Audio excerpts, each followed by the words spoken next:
నమస్కారం, welcome to I dream. ధర్మ మార్గం విత్ విజిత కార్యక్రమానికి స్వాగతం. ప్రస్తుతం మనతో పాటు ఉన్నారు దివ్య విశ్వశక్తి పరివార్ ప్రచారకులు స్వామి ఓం స్వరూప్ గారు. ఇప్పుడు వారితో మాట్లాడి మన సందేహాలన్నింటినీ కూడా నివృత్తి చేసుకునే ప్రయత్నం చేద్దాం. నమస్కారం అండి. దివ్య విశ్వ స్వరూపులందరికీ కూడాను దివ్య ఆశీస్సులు. అతీంద్రియ శక్తులు అని అంటుంటారు. కొన్ని సందర్భాల్లో ఇది వింటూ ఉంటాము. అది అంటే మనం నార్మల్గా మాట్లాడుకునేటప్పుడు కానివ్వండి, కొన్ని సీరియళ్ళు సినిమాల్లో కూడా ఇలాంటివి వింటూ ఉంటాం. అసలు ఏంటి అతీంద్రియ శక్తులు అంటే? నిజంగా ఇలాంటి శక్తులు ఏమైనా ఉంటాయా? మనం నమ్మొచ్చా వీటన్నిటిని? నమ్మచ్చు, మనకి సాక్ష్యాలు ఉన్నాయి. అతీంద్రియ శక్తులు అనేటువంటిది సృష్టి ఆది నుంచి ఉంది. శక్తి, ఇప్పుడు శక్తులు అన్నాం, అంతే తేడా. 4-5 రకాలుగా ఉన్నప్పుడు శక్తులు అంటున్నాం, ప్లూరల్ సింగులర్. శక్తి అంతా ఒకటే, అతీంద్రియంగానే ఉంటుంది, కళ్ళకి కనపడదు వస్తువుల్లాగా. అంటే కంటికి కనిపించని వాటిని అతీంద్రియ శక్తులు, కనబడని వాటిని అతీంద్రియ శక్తులు. ఓకే, అవి అంటే ఏంటి? మనం అవి దేవుళ్ళుగా తీసుకోవచ్చా, నెగిటివ్గా తీసుకోవచ్చా? చెప్తానమ్మా మీకు.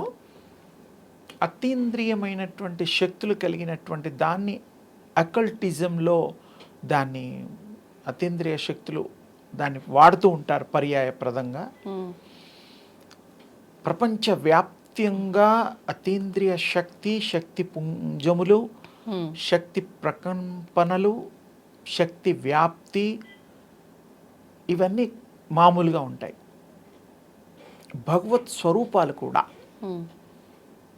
ఆ అతీంద్రియ శక్తిని ఉపాసన చేసి ధ్యానంతో వారు ఉపాసనలో మంత్రోపాసన కానీ లేకపోతే ధ్యానం కానీ శక్తోపాసన చేస్తూ స్వీకరిస్తారు. మీరు శివుణ్ణి చూడండి. శివస్వామి ఆ హిమాలయాల్లో, హిమగిరిల్లో ఆయన చక్కగా పద్మాసనం కానీ సుఖాసనం కానీ వేసుకొని చిన్ముద్రతో ఫోటోలు చూడండి. బయట ఇలా కళ్ళు సగం మూసి సగం తెరిచి కూర్చుంటాడు. దేన్ని ఉపాసన చేస్తున్నాడు? ఆదిపరాశక్తి.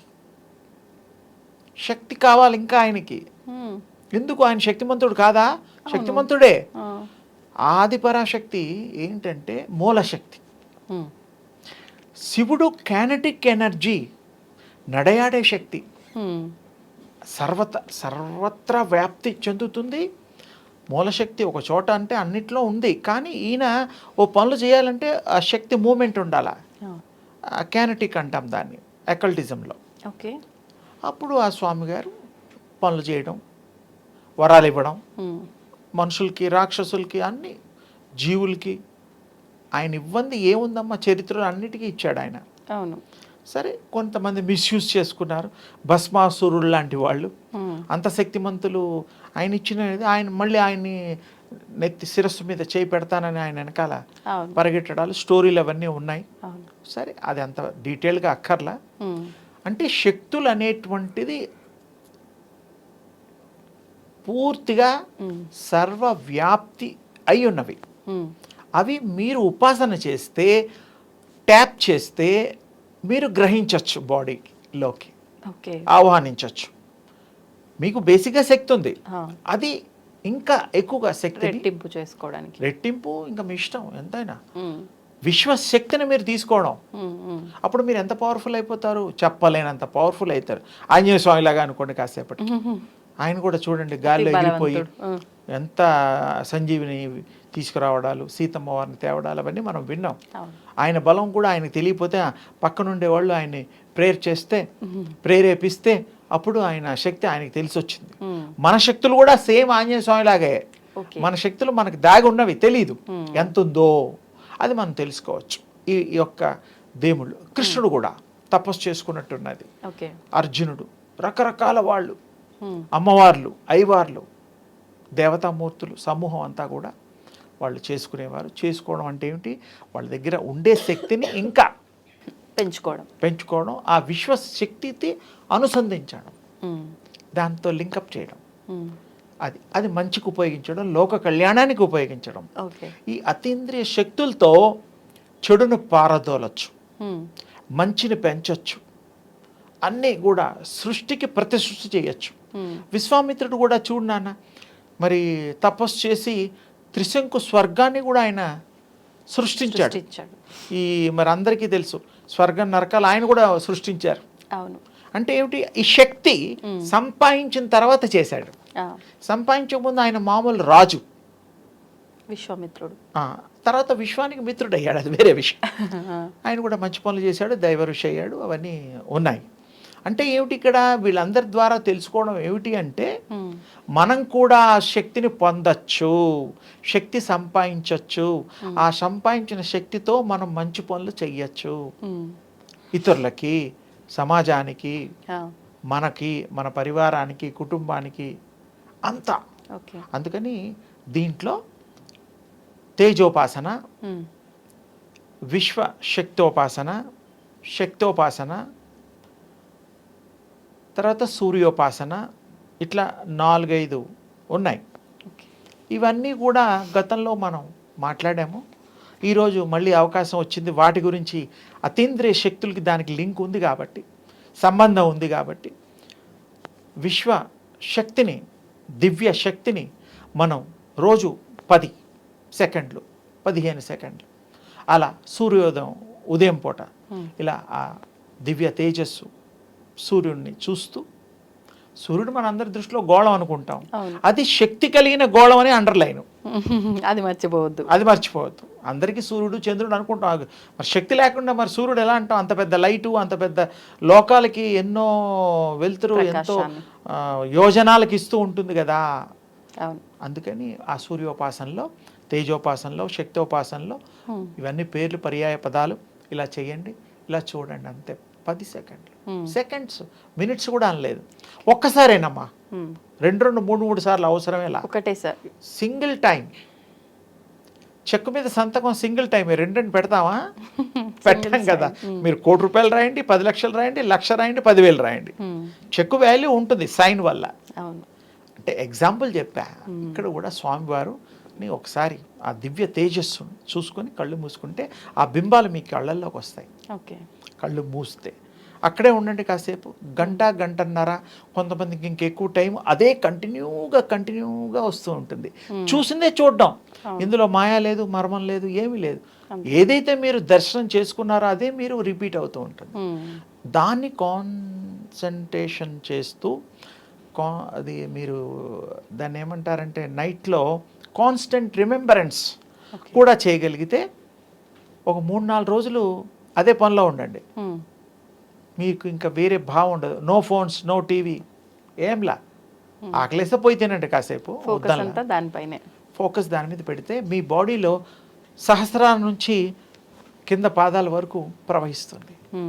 ప్రవహించేసేసి మీకు శక్తివంతులను చేస్తుంది. శక్తివంతులను చేస్తుంది, మీరు శక్తివంతులు అయిపోతారు. వచ్చిన తర్వాత మీరు దాన్ని ప్రాక్టీస్ చేసిన తర్వాత రుక్కుమతులు కూడా తగ్గిపోతాయి. కొంతమందికి ఆరోగ్యం బాగుండదు, నర్వస్, అవి ఇవి రకరకాలు ఉంటాయి ఇబ్బందులు. అది శక్తిహీనత వల్ల. మీరే శక్తివంతులైతే హీనత పోతుందిగా. పోయినప్పుడు మీరు బలవంతులైపోతారు, బలాఢ్యులవుతారు. మరి ఆంజనేయ స్వామి అంత శక్తి వస్తుంది, దేవుళ్ళంతా ఇది వస్తుంది. మీరు కూడా యు ఆర్ ద గాడ్, అది కూడా ఏమీ లేదు. మీరు భగవంతుడి స్వరూపమే, దైవం మానుష రూపమైన, దేవుడు కూడా మానవ రూపంలోనే వచ్చాడుగా. అంటే మానవుడి యొక్క అవతారం చాలా గొప్పదని చెప్పడం అన్నమాట, అంతకంటే ఏం లేదు. అందుకని అది చేస్తే మీకు జ్ఞానము వికసిస్తుంది, ప్రసన్నంగా ఉంటారు, ఎదుటి వాళ్ళని చూసి చదవగలుగుతారు. మీరు అస్ట్రాలజీ నేర్చుకునే వాళ్ళని వద్దండం లేదు, అంటే ఎదుటి వాళ్ళని చదివే శక్తి వస్తుంది. 6 సెన్స్ పూర్తిగా పనిచేస్తుంది. ఇది చాలా చిన్న ప్రాక్టీస్. చేయగలిగితే మీ ఎట్లా అంటే అట్లా జీవితాన్ని మలుచుకోగలుగుతారు. చేసే పనిలో శక్తి ఇన్వాల్వ్మెంట్ అయ్యి బెటర్ పర్ఫార్మెన్స్ అవుతుంది. మనకు అదే కదా రిజల్ట్ ఫైనల్గా బాగుండాలి కదా, బాగుంటుంది, వాక్శుద్ధి పెరుగుతుంది. అన్నీను ఇది రాదు అనేది లేదమ్మా. ఇతరులకు కూడా మీరు ఇవ్వగలుగుతారు. శక్తిపాత్ అంటారు. ఎప్పుడు మీరు కంప్లీట్ చేసేసి 100% మీరు ఇదైన తర్వాత అప్పుడు ఇతరులకు కూడా మీరు పాస్ చేయొచ్చు. థాట్ త్రూ, ఆలోచనల ద్వారా, జస్ట్ థాట్ తీసుకోండి. ఆలోచనలు కూడా, అది కూడా పదం మంచిదే. ఎదుటి వాళ్ళకి అలా కలగాలని భావన చేయండి, సంకల్పం చేయండి. తప్పకుండా దానికి ఒక ప్రాసెస్ ఉంది. ఎదుటి వాళ్ళకు కూడా వాళ్ళని కూడా జ్ఞానవంతులుగా చేయొచ్చు, ఆరోగ్యవంతులుగా కూడా చేయొచ్చు. వాళ్ళని కూడా మంచి స్థాయిలో పెట్టచ్చు. ఇంకా మన పాపాలని కూడా చేయకుండా కూడా జ్ఞానంతో, అది పాపం అని తెలిస్తే అది పాపం చేయం కదా, అవును, అంటే తప్పొప్పుల జ్ఞానము, విచక్షణ జ్ఞానం వస్తుంది. ముఖ్యంగా మీకు శక్తి వస్తుంది. శక్తి వచ్చిన తర్వాత మంచి ఆలోచిస్తాం, మంచి చేస్తాం, మంచే చూస్తాం, మంచే చేయిస్తాం. ఈ దివ్యశక్తి చాలా సింపుల్, ఏం ట్యాక్స్ లేదు, ఏ స్కూల్లో చదువుకోక్కర్లా. దేవుళ్ళు కూడా ఇవే చేశారని అందుకు చెప్పా. ఏ దేవుడైనా ఆ ధ్యానం చేసేది మరి సూర్యోపాసన చేశాడు, శక్తోపాసన చేశారు, ఆర్ఘ్యాన్ని కూడా సమర్పించారు. దేవుళ్ళందరూ కూడా మీరు చూడండి చరిత్రలో, పురాణాలలో. మరి అంత గొప్పది శక్తి. ఆ శక్తిని మనం కూడా ఉపాసన చేద్దాం, తప్పకుండా మనం కూడా ఆ యొక్క అదృష్టాన్ని పొందుదాం, ఆ శక్తిని చేసుకుందాం ఈ బాడీలో. అట్లాగే మనం జన్మలు ఎత్తాలా వద్దాలా కూడా డిసైడ్ చేసుకోవచ్చు. మీ చేతిలో ఉంటుంది, భవిష్యత్తును చూడగలుగుతారు. అంటే ఇదంతా ప్రాసెస్ చేస్తూ ఉంటే మీకు దాంట్లో పరిణితి చెందుతుంది. ఒకేసారి MBA చేయలేంగా, కాదు. ABCDలు ఆల్ఫాబెట్స్ 10th క్లాస్ ఇంటర్మీడియట్ ఎలాగైతే ప్రాసెస్ ఉందో, ఇక్కడ కూడా మీరు ఎలా దాన్ని అద్భుతంగా మీ మనస్సు ఆకలింపు చేసుకున్నప్పుడు అది మెల్లిమెల్లిగా మీరు దాంట్లో లయమైపోయి కాంటాక్ట్ ఏర్పడి మీరు శక్తివంతులై తీరుతారు, సందేహం లేదు. ప్రతి వాళ్ళు కూడా చెయ్యొచ్చు, అనుభవించవచ్చు, ఆనందించవచ్చు, ఆస్వాదించవచ్చు. ఈ ప్రపంచంలో వచ్చినందుకు మంచి మంచి అనుభూతుల్ని పొందొచ్చు. మళ్ళీ కావాల్స్తే ఈ శరీరం వదిలి కూడా మళ్ళీ రావచ్చు. ఆ డిసిషన్స్ కూడా మీదే. ఇది అంత పరిజ్ఞానం వచ్చేస్తుంది. కానీ ఒక్క 10 సెకండ్స్ తర్వాత చేయకూడదు అంటే చేయాల్సిన అవసరం ఉండదు, అవసరం లేదు. ఒక ట్యాబ్లెట్తో జబ్బు తగ్గిన తర్వాత 10 ట్యాబ్లెట్లు ఎందుకమ్మా? ఊరికే పోల్చే, అంతేగాని మనకి ఇది జబ్బుతో కాదు. ఒక్కసారి 10 సెకండ్లు 15 సెకండ్లు పొద్దున పూట తీక్షణంగా ఉండదు, అందుకని తేలిగ్గా ఉంటుంది. చేసుకొని కళ్ళు మూసుకోవడం, అదే జ్ఞప్తి చేసుకోవడం, నకసిక పర్యంతం శక్తిమయం. మీరే శక్తి స్వరూపులు అయిపోతారు.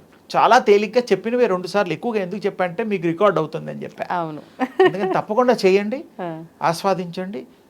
శక్తితో మీరు ఈ యొక్క దైనందిక జీవితాన్ని ఆనందంగా మలుచుకోవచ్చు, సఫలీకృతం కూడా చేసుకోవచ్చు.